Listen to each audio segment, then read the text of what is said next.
तो जी ये अब्दुल्ला इब्ने अब्बास, और अब्दुल्ला इब्ने अब्बास नबी अलैहिस्सलाम से मीकात के बारे में बयान कर रहे हैं कि किस इलाके वालों का कौन सा मीकात है, किस इलाके वालों का कौन सा मीकात है।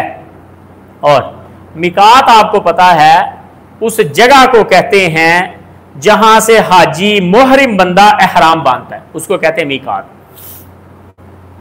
एक होता है एहराम की चादर लेना, एक होता है बकायदा एहराम में दाखिल हो जाना।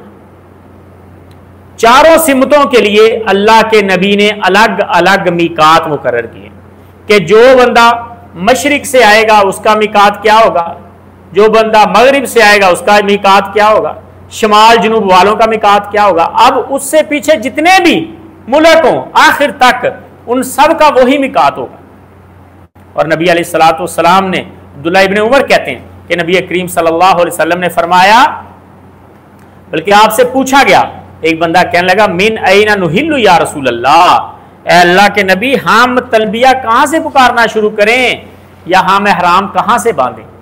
तो नबी करीम सल्लल्लाहु अलैहि वसल्लम ने फरमाया मैं सिर्फ तुम्हारा ही नहीं बल्कि सब का बता देता हूं। और ये अल्लाह के नबी का तरीका था कि कोई एक सवाल करता, अगर जवाब बाकियों के लिए फायदेमंद होता तो साथ एक दो चीजें और अटैच कर देते। उसने अपना मिकात पूछा है, अल्लाह के नबी ने चारों सिमतों का मिकात बता दिया।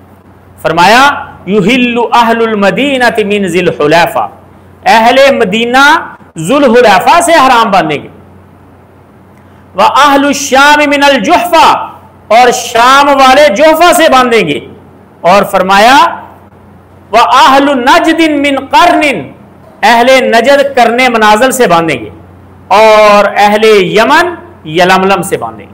ये अलग अलग जगहों के नाम है। मदीना और मदीना के पीछे जितने भी लोग हों वो ज़िल हुलैफा से बांधेंगे।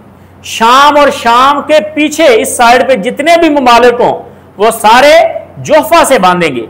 और नजद से पीछे जितने भी ईरान इराक ये सारे करन से बांधेंगे।